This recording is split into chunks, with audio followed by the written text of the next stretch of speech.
Gerardo, por favor, maestro. Muy bien. ¿Cómo te fue con la tipología de clasificación de los alumnos?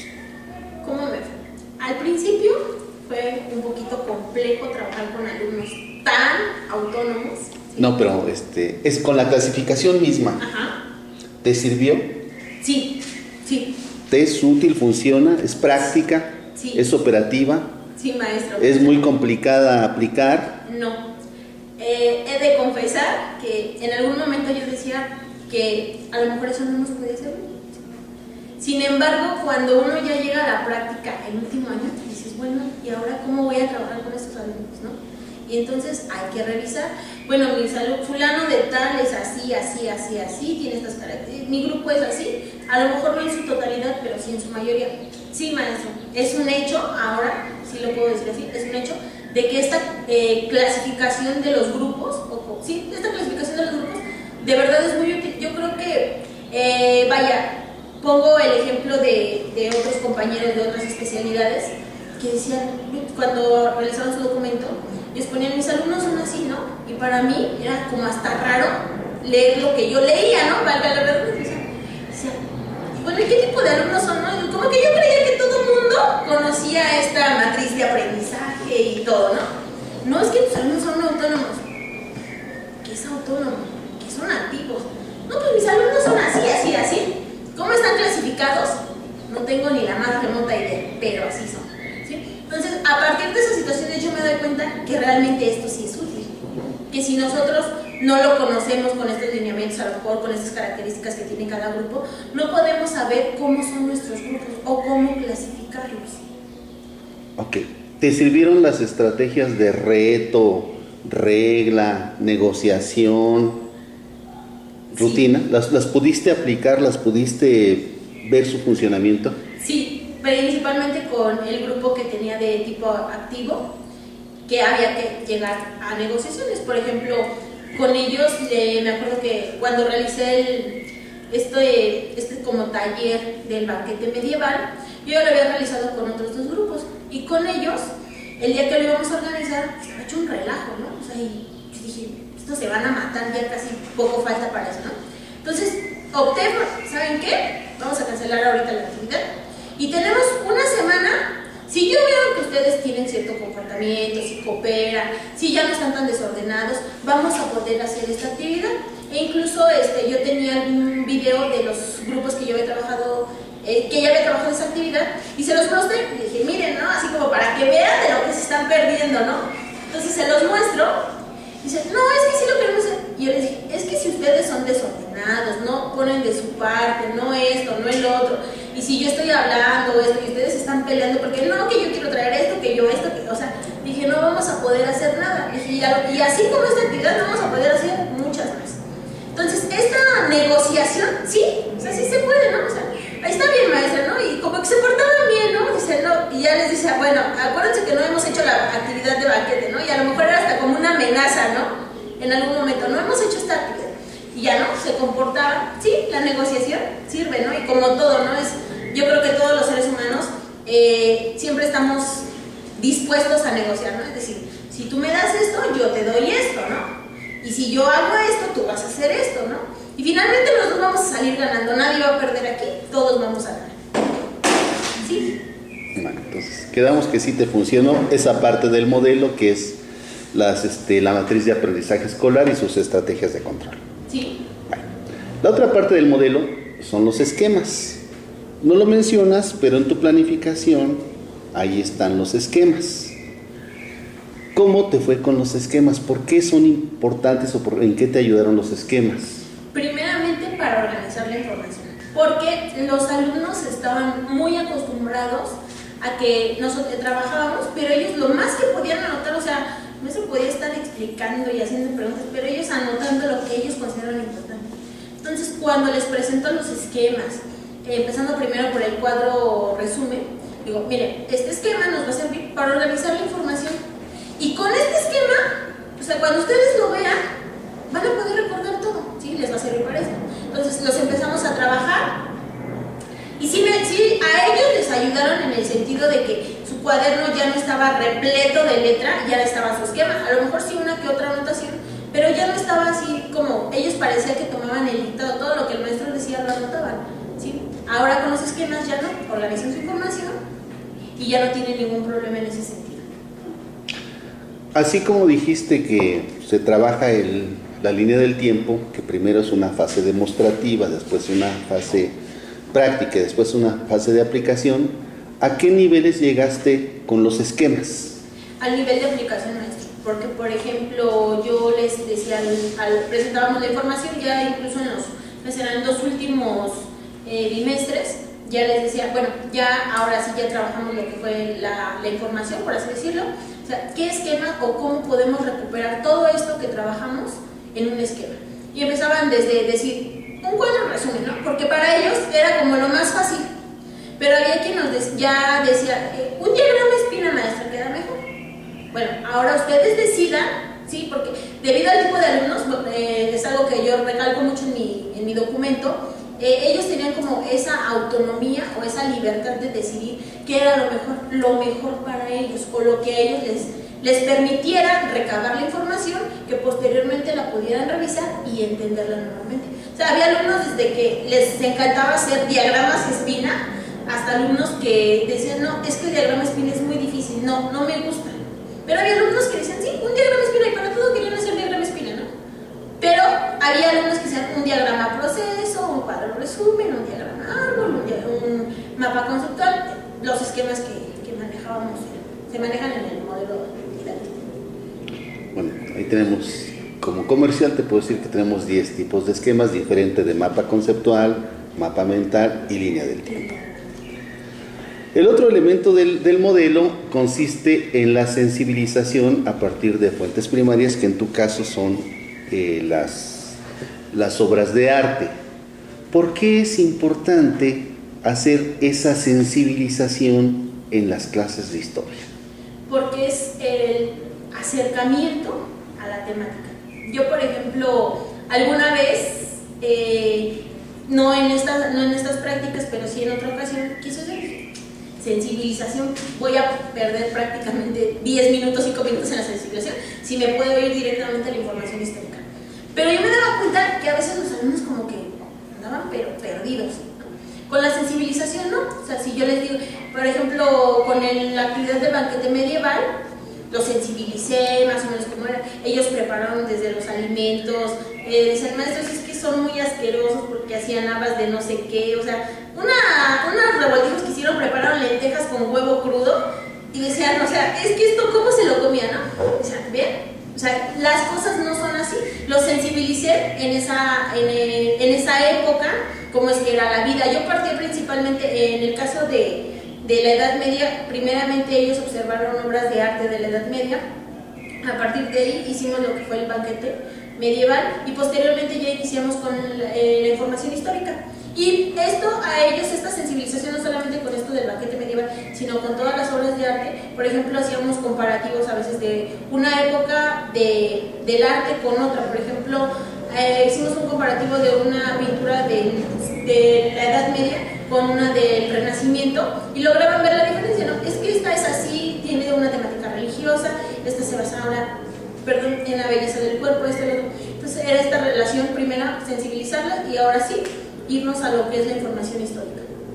O sea que nos sobra la sensibilización. No, me di cuenta que no sobra.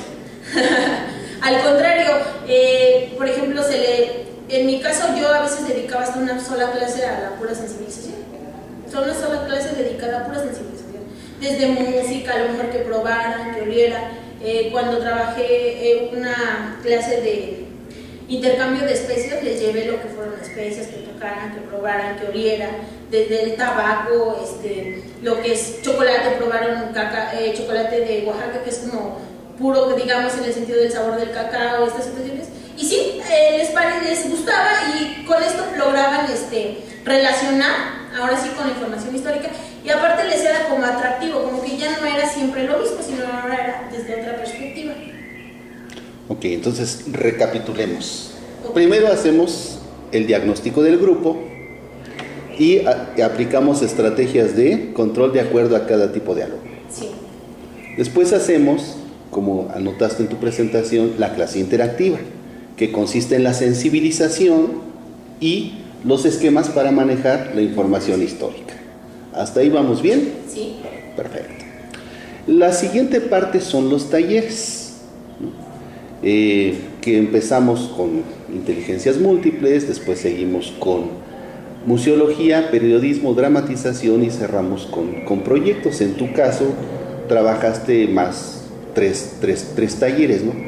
¿Por qué son importantes los talleres? ¿Por qué? Porque en los talleres los alumnos ponen, digamos, en práctica la información que ya van recabando durante las clases. Esa es una. La otra, con las prácticas, por ejemplo, se lleva al 100%, creo yo, lo que es la cognición situada, ¿sí? En estas prácticas situadas, estas prácticas auténticas, los alumnos realizan los talleres.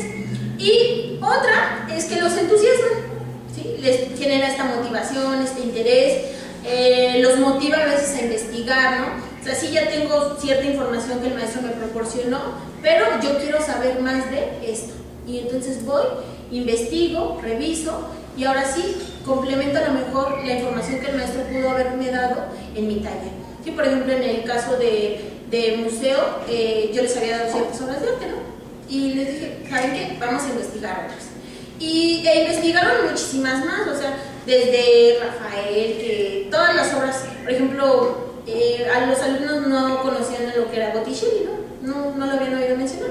Con esta investigación que ellos hacen, maestro, es que, dice, como a mí me gustó mucho esa obra de la Venus, que la ponía, ¿no? Cada que yo podía la ponía. Dice, maestro, es que también a mí de ese artista me gusta más ¿no? Entonces, con los talleres, sí, o sea, se lleva a práctica, digamos, o se pone bien en práctica lo que es la cognición situada con estos proyectos o talleres, más bien, no proyectos. Entonces, los talleres apoyan la clase interactiva. Sí. Y la clase interactiva apoya los talleres. Sí, es un conjunto y no se pueden separar, ahora sí que son como un muégano, no pueden ir separados el uno del otro, porque en el taller ponen, digamos, en práctica lo que es la información de la clase interactiva. Perfectamente. Ahora, nosotros diseñamos una secuencia en los talleres. Empezamos por el trabajo manual en la museología, bueno, las actividades corporales, las inteligencias múltiples. Luego el trabajo manual en la museología, después la lectura y la escritura en el taller de periodismo, después las actividades más kinéticas, interpersonales, intrapersonales en la dramatización y cerramos con lo que es el proyecto. ¿A ti qué te parece esa secuenciación? De hecho, considero que es importante también, puesto que, por ejemplo, lo pongo así.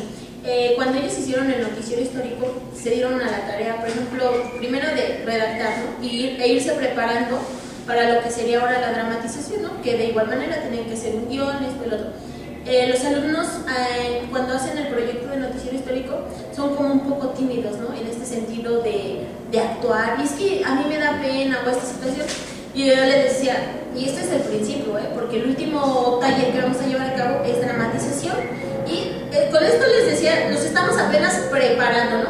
Cuando ellos empiezan a hacer con la redacción voy de atrás hacia adelante, perdón, la redacción de los periódicos y de las revistas, yo me doy cuenta que en un principio ellos retomaban la información tal cual, ¿no? De donde la encontraron, así, y esa era su nota. Como yo se los revisaba periódicamente, o sea, prácticamente cada clase se los revisaba, decía, es que tú aquí me copiaste. O sea, no, a ver, la información yo la quiero que tú me la platiques, ¿no?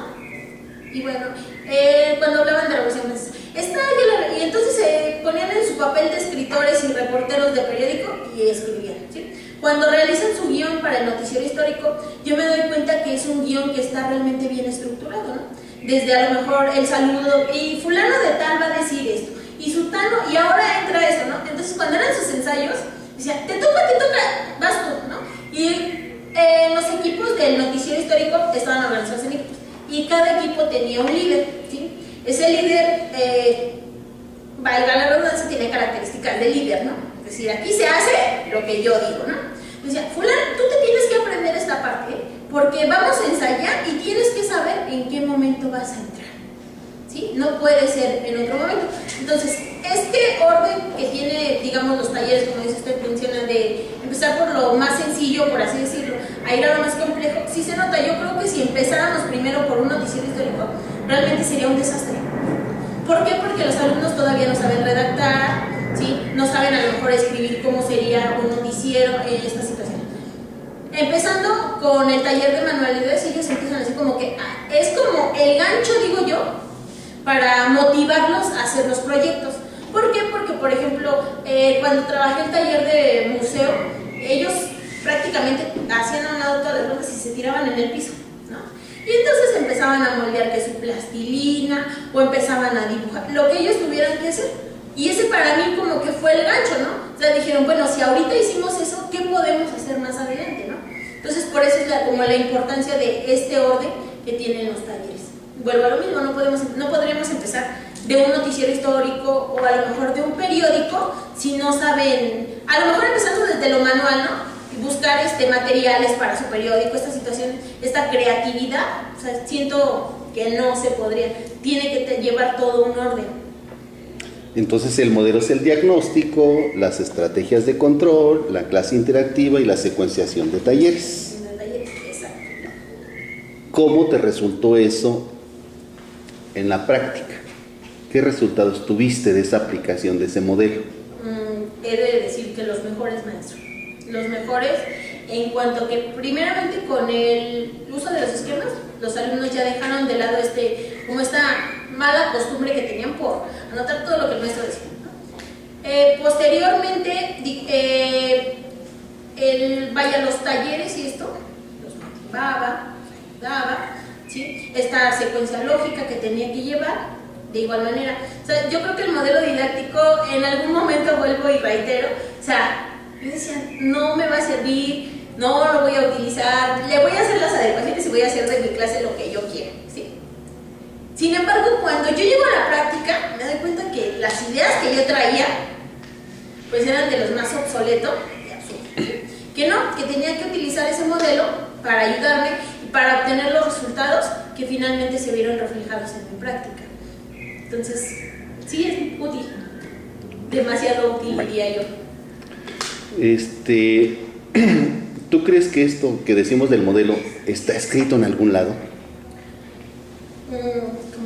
¿O nada más te lo hemos platicado, o nada más de la asesoría que te ha dado la maestra? ¿O eso está escrito en alguna parte? Está escrito en alguna parte, tiene algunas ideas del constructivismo, retoma. No, pero me refiero si el modelo de educación histórica te lo ha dicho nada más la maestra Rosa en tus asesorías, o te dio un documento que diga modelo de educación histórica, ¿cómo se aplica? Que esté por escrito.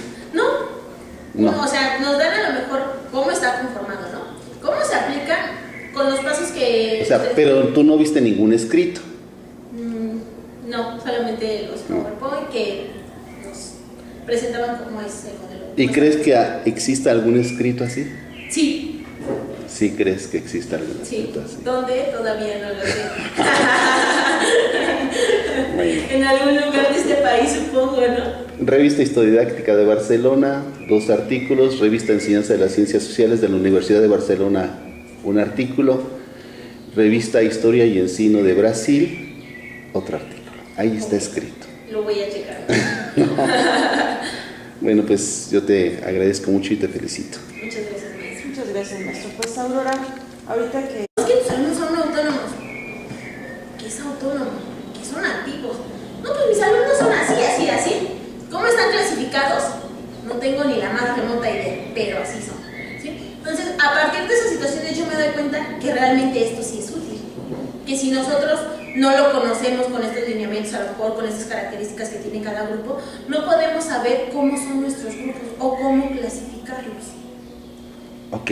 ¿Te sirvieron las estrategias de reto, regla, negociación, rutina? Sí. ¿Las pudiste aplicar? ¿Las pudiste ver su funcionamiento? Sí, principalmente con el grupo que tenía de tipo activo, que había que llegar a negociaciones. Por ejemplo, con ellos me acuerdo que cuando realicé este como taller del banquete medieval, yo ya lo había realizado con otros 2 grupos, y con ellos el día que lo íbamos a organizar, estaba hecho un relajo, ¿no? O sea, y yo dije, estos se van a matar, ya casi poco falta para eso, ¿no? Entonces, opté por, ¿saben qué? Vamos a cancelar ahorita la actividad. Y tenemos una semana. Si yo veo que ustedes tienen cierto comportamiento, si cooperan, si ya no están tan desordenados, vamos a poder hacer esta actividad. E incluso yo tenía un video de los grupos que yo había trabajado, esa actividad, y se los mostré y dije, miren, ¿no? Así como para que vean de lo que se están perdiendo, ¿no? Entonces se los muestro y dicen, no, es alumnos, ¿no? Y entonces hay que revisar. Bueno, mi fulano de tal es así, así, así, así, tiene estas características, mi grupo es así, a lo mejor no en su totalidad, pero sí en su mayoría. Sí, maestro, es un hecho, ahora sí lo puedo decir así, es un hecho de que esta clasificación de los grupos, esta clasificación de los grupos, de verdad es muy útil. Yo creo que, pongo el ejemplo de otros compañeros de otras especialidades que decían, cuando realizaban su documento, les ponían, mis alumnos son así, ¿no? Y para mí era como hasta raro leer lo que yo leía, ¿no? Valga la redundancia. Decía, bueno, ¿y qué tipo de alumnos son, no? Como que yo creía que todo el mundo conocía esta matriz de aprendizaje y todo, ¿no? No sé si lo queremos hacer. Y yo les dije, es que si ustedes son desordenados, no ponen de su parte, no esto, no el otro, y si yo estoy hablando esto y ustedes están peleando porque no, que yo quiero traer esto, que yo esto, que, o sea, dije, no vamos a poder hacer nada. Dije, y así como esta actividad no vamos a poder hacer muchas más. Entonces, esta negociación, sí, o sea, sí se puede, ¿no? O sea, ahí está bien, maestra, ¿no? Y como que se portaban bien, ¿no? Dice, no, y ya les dice, bueno, acuérdense que no hemos hecho la actividad de banquete, ¿no? Y a lo mejor era hasta como una amenaza, ¿no? En algún momento, no hemos hecho esta actividad. Y ya, ¿no? Se comportaban, sí, la negociación sirve, ¿no? Y como todo, ¿no? Yo creo que todos los seres humanos siempre estamos dispuestos a negociar, ¿no? Es decir, si tú me das esto, yo te doy. Gerardo, por favor, maestro. Muy bien. ¿Cómo te fue con la tipología de clasificación de los alumnos? ¿Cómo me fue? Al principio fue un poquito complejo trabajar con alumnos tan autónomos. ¿Sí? No, pero es con la clasificación misma. Ajá. ¿Te sirvió? Sí, sí. ¿Te es útil, funciona, es práctica, Sí. es operativa? Sí, maestro. ¿Es muy complicada aplicar? No. He de confesar que en algún momento yo decía que a lo mejor eso no nos podía servir. Sin embargo, cuando uno ya llega a la práctica el último año, dices, bueno, ¿y ahora cómo voy a trabajar con esto?